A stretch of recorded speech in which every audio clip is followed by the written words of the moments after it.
CPM నుంచి John Wesley గారు, సహచర మంత్రివర్గ సభ్యులు, పార్లమెంట్ సభ్యులు, శాసన మండలి సభ్యులు, శాసనసభ్యులు, జస్టిస్ సుదర్శన్ రెడ్డి గారిని అభిమానించే వాళ్ళు, గౌరవించే వాళ్ళందరూ ఈ కార్యక్రమంలో పాల్గొని అందరూ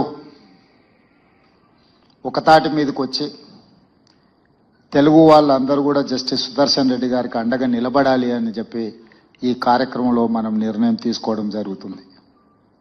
ప్రధానంగా జాతీయ రాజకీయాలలో నీలం సంజీవరెడ్డి గారు, పివి నరసింహారావు గారు,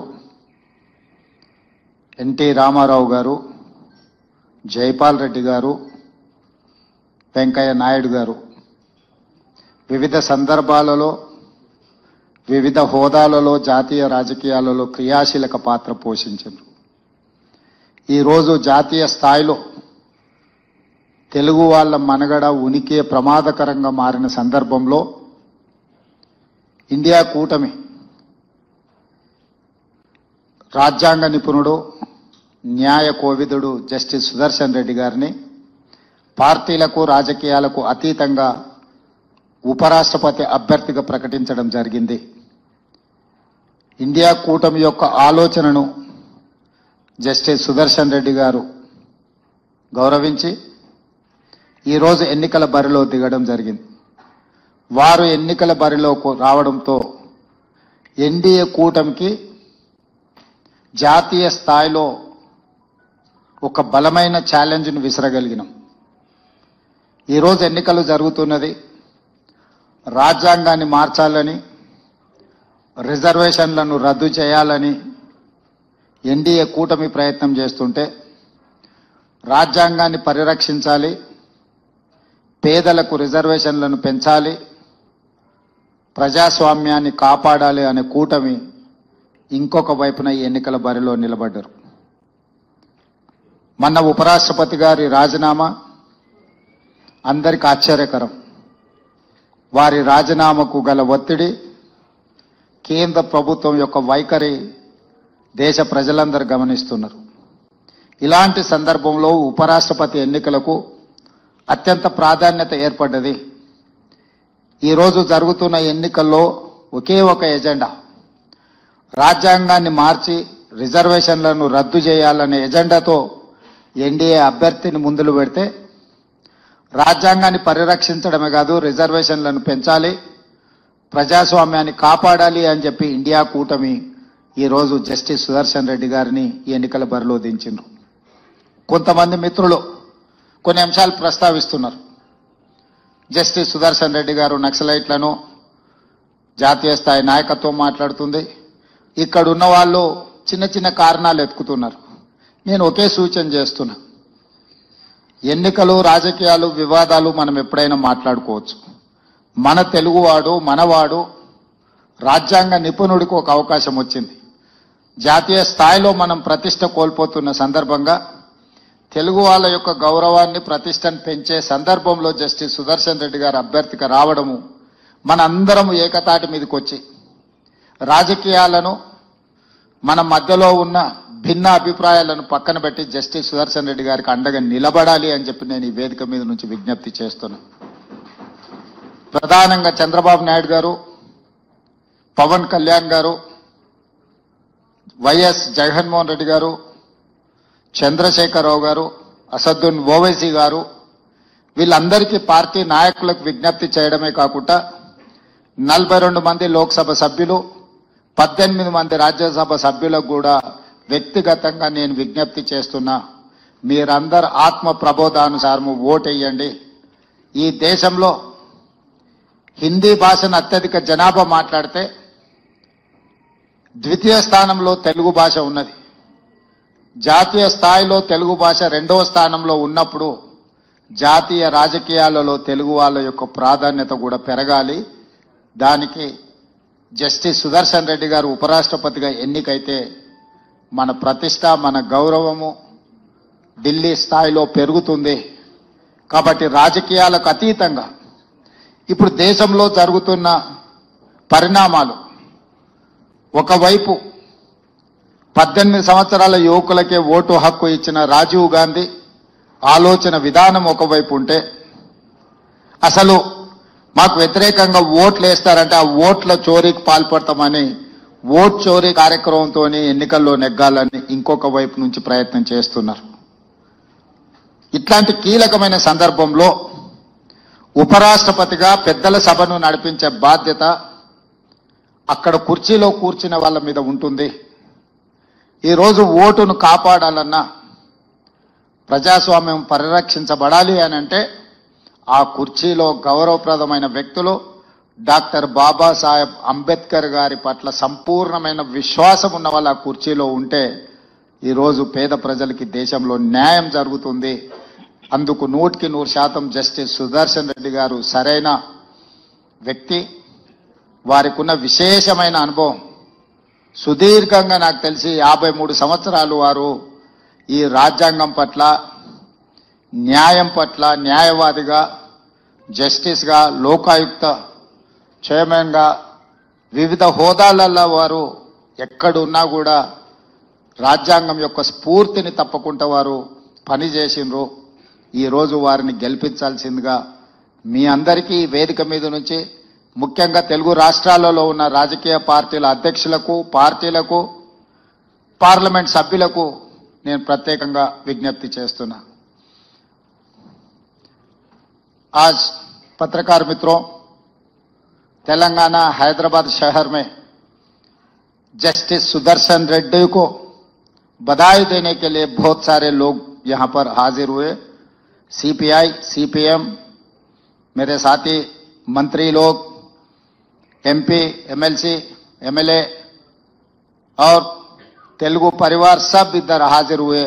जस्टिस सुदर्शन रेड्डी उपराष्ट्रपति चुनाव में जो लड़ रहा है, हम सब लोग उनके मदद देने के लिए इधर हाजिर हुए. आज देश में बार बार आए थे राष्ट्रपति उपराष्ट्रपति चुनाव, मगर इस मौके पे ये एक अलग समय है, क्योंकि जो प्रधानमंत्री के होदा, गृह मंत्री के होदा पे संविधान को बदलने के लिए, आरक्षण हटाने के लिए जो कोशिश चल रहा है, वो रोकने के लिए, संविधान को बचाने के लिए, आरक्षण बढ़ाने के लिए आज देश में NDA alliance versus India alliance. Justice Sudarshan Reddy is not a member of any political party. He has not taken any membership in any political party. मगर संविधान बचाने के लिए वो पहला मेंबरशिप लिए. इस देश में डॉक्टर बाबा साहेब अंबेडकर जी ने जो संविधान दिए, वो संविधान बचाने के लिए पहला मेंबरशिप जस्टिस सुदर्शन रेड्डी जी ने लिए.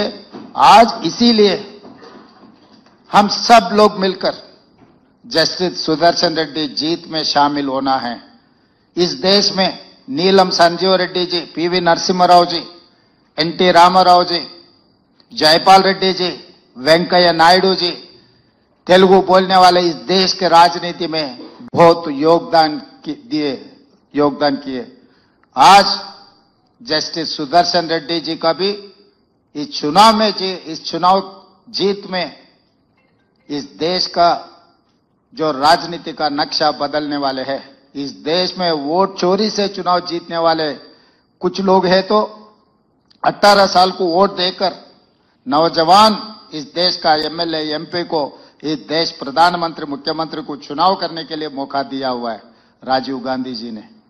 इसीलिए आज India alliance across the political parties, कोई एजेंडा कुछ नहीं है.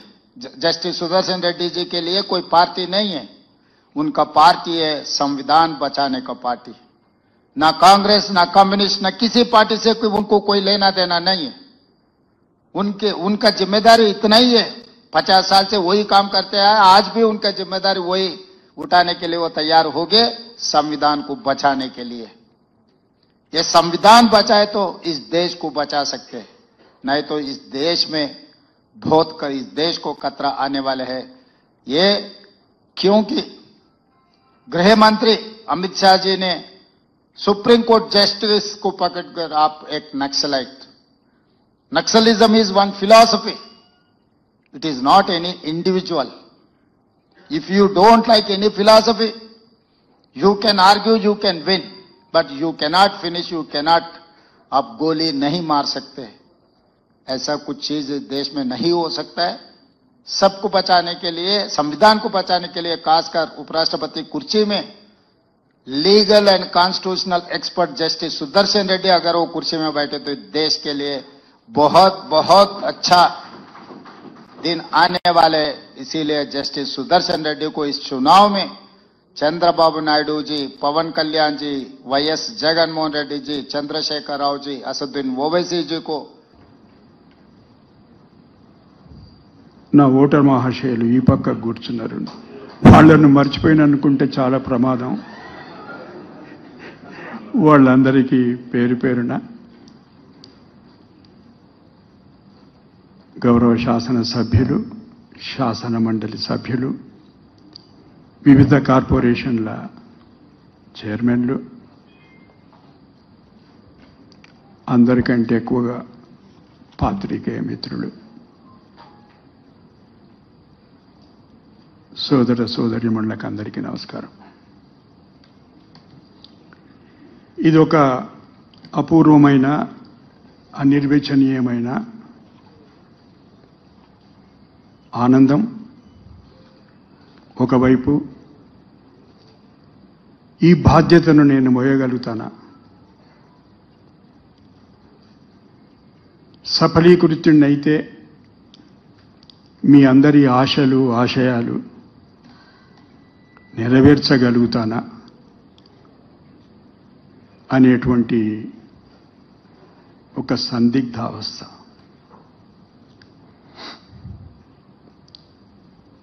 నన్ను ఢిల్లీలో పాత్రికేయ మిత్రులు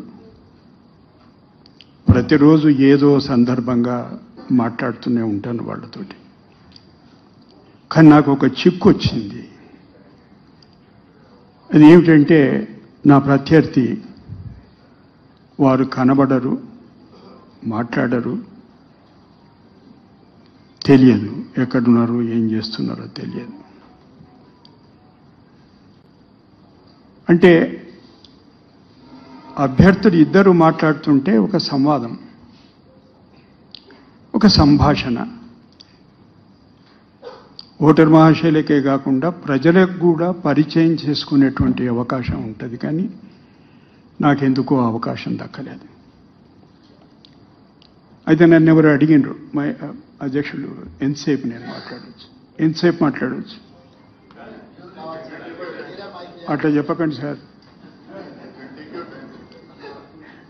అట్లా చెప్పితే ఒకవేళ రేపు నేను అక్కడ కూర్చుంటే మీరు ఎంతసేపు అయినా మాకు సమయం ఏంటంటే కుదరదు. అది మరి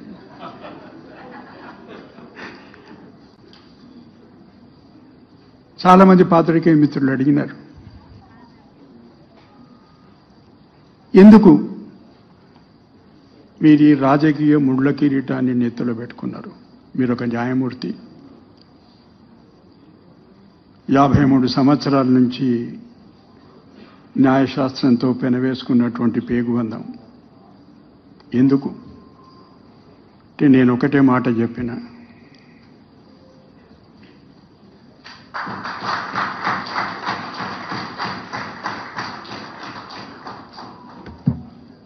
భారత సంవిధానంతో 53 ఏళ్లుగా నా ప్రయాణం కొనసాగుతుంది. ఇది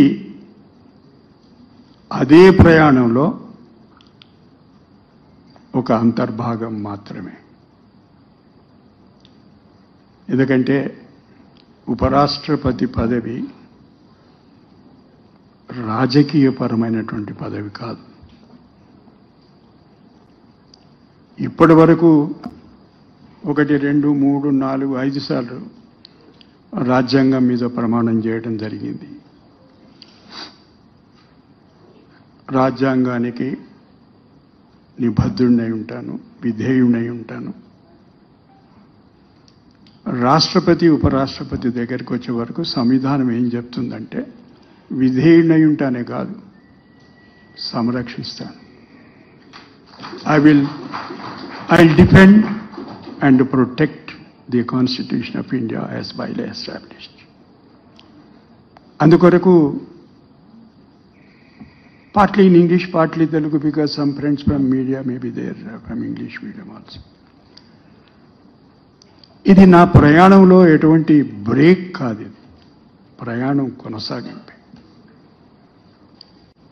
అందుకొరకు నేను రాజకీయాల్లో ప్రవేశించలేదు. ముఖ్యమంత్రి రేవంత్ రెడ్డి గారు ఒక మాట అన్నారు, ఆయన ఏ పార్టీకి చెందనివాడు. నేను ఏ పార్టీలో నాకు సభ్యత్వం లేదు, ఇదివరకు లేదు, ఇప్పుడు లేదు, ఇక ముందు ఏ పార్టీ సభ్యత్వం స్వీకరించదు. కానీ నాన్ పొలిటికల్ పర్సనాలిటీ అనో వ్యక్తి అనో సబబు కాదు. ఎందుకొరకంటే రాజ్యాంగం పట్ల విధేయత ఉన్న ప్రతివాడు, ఓటు వేసే ప్రతి పౌరుడు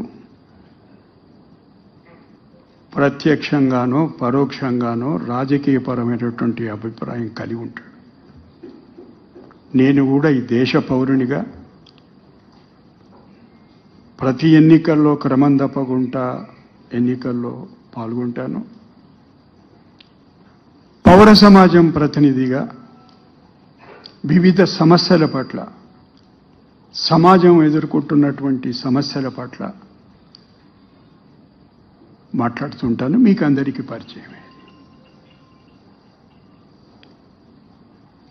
పౌర హక్కుల గురించి మాట్లాడుతుంటాను, సామాజిక న్యాయం గురించి మాట్లాడుతుంటాను,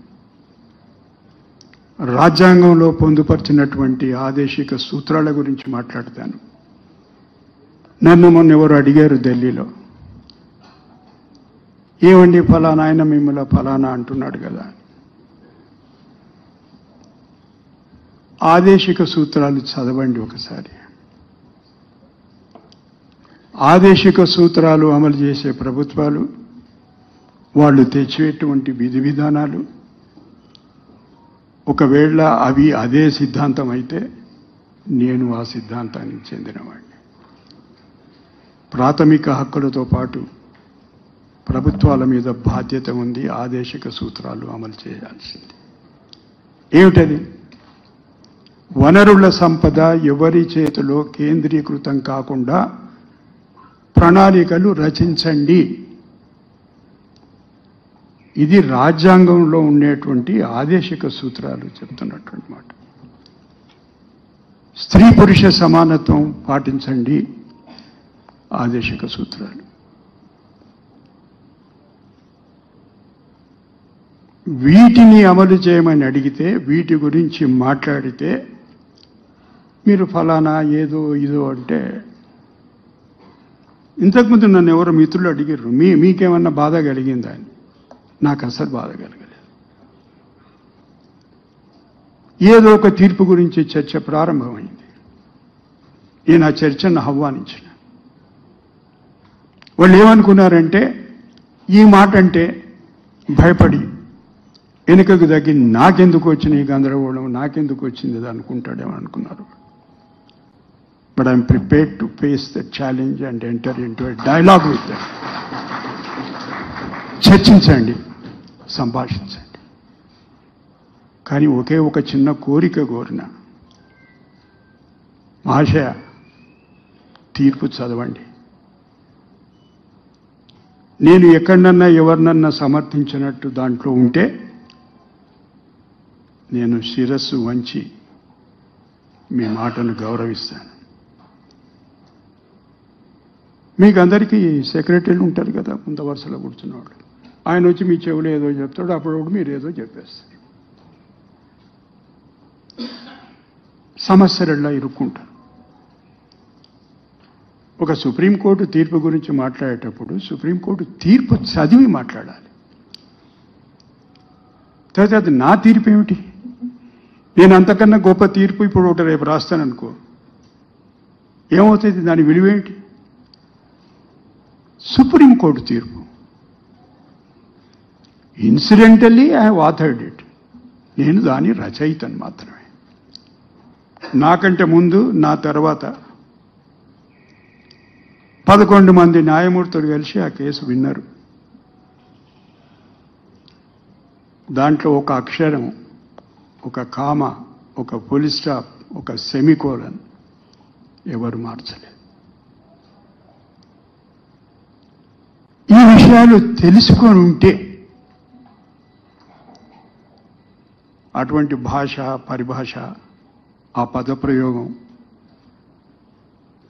జరిగి ఉండేది కాదు. ఇది ఒక అంశం. ఇంకేమైనా కారణాలు ఉన్నాయా? మీరు ఎందుకు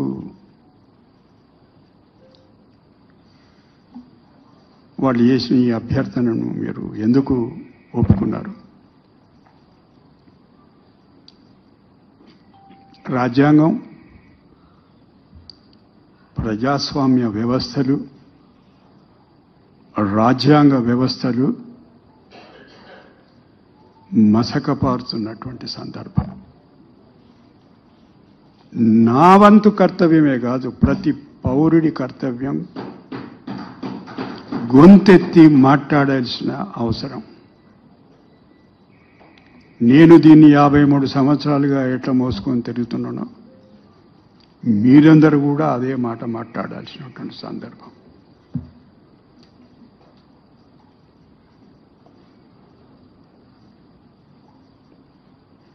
ముఖ్యమంత్రి గారు ఇంతకుముందు మాట్లాడుతూ ఇండియా కూటమి అభ్యర్థి అన్నారు. సార్, ఒక చిన్న సవరణ. ఇప్పుడు నేను ప్రతిపక్ష పార్టీల అభ్యర్థిని. అరవింద్ కేజ్రీవాల్ గారు మీ ఇండియా బ్లాక్లో సభ్యులు గారు. నేను ఢిల్లీలో చేరిన మరుసటి రోజే ఇండియా కూటమి ఎప్పుడైతే అభ్యర్థిని ప్రకటించిందో వాళ్ళ అభ్యర్థిగా మొదలు కాంగ్రెస్ పార్టీలో చర్చ జరిగింది. తర్వాత మళ్ళా ఇండియా కూటమి నేతల మధ్య చర్చ జరిగింది. నా అభ్యర్థిత్వాన్ని ప్రకటించినప్పుడు కేజ్రీవాల్ గారు, మీరు ఏ పార్టీకి చెందని వ్యక్తి, నేను ఇండియా కూటమిలో భాగస్వామిని కాను, కానీ మీ అభ్యర్థిత్వాన్ని బలపరుస్తాను. నేను ఆయన పోయి మర్యాదపూర్వకంగా కలవడం జరిగింది. ఆయన బయటకు వచ్చి నేషనల్ మీడియాను సంబోధించి మా పూర్తి మద్దతు ప్రకటిస్తున్నామని చెప్పి, అట్లే ఇంకా కొన్ని చిన్న చితక పార్టీలు, ఇండిపెండెంట్ సభ్యులు వాళ్ళ మద్దతు ప్రకటించినటువంటి సందర్భం.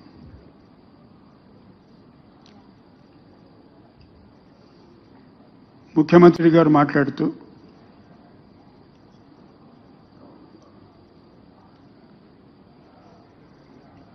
ఎన్నికల గురించి ఏదో he has his own style of conversation. ఏదో మాట అన్నాడు, ఫలానా ఎన్నికల ఏదో అని. నేను అవన్నీ అనను, కానీ ఎన్నికల ప్రక్రియ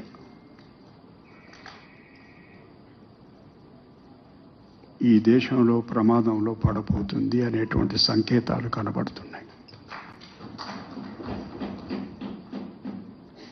మీరంతా ఈ ముందు వరుసలు కూర్చున్నోళ్ళు, మిత్రులు, శాసనసభ్యులు, శాసన మండలి సభ్యులు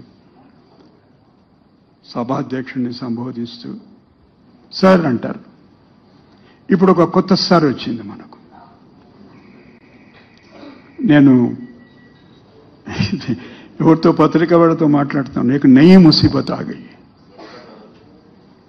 जी, हाँ सरकार दर, आई सेड सो, एक नई मुसीबत आ गई है.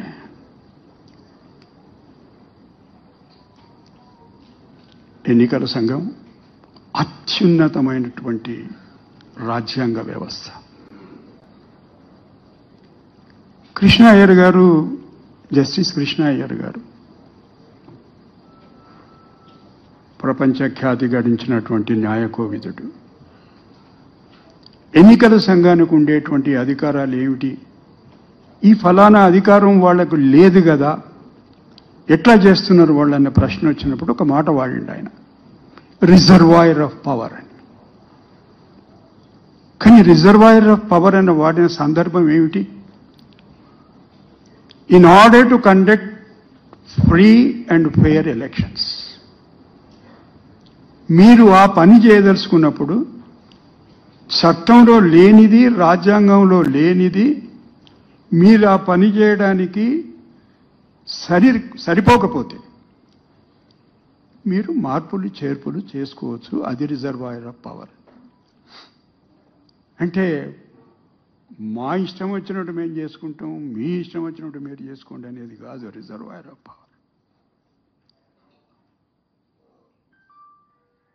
మీరందరికీ తెలుసు, మీరంతా విఘ్నులు, శాసనసభ్యులు, శాసన మండలి సభ్యులు, మంత్రివర్యులు, సుదీర్ఘమైనటువంటి రాజకీయం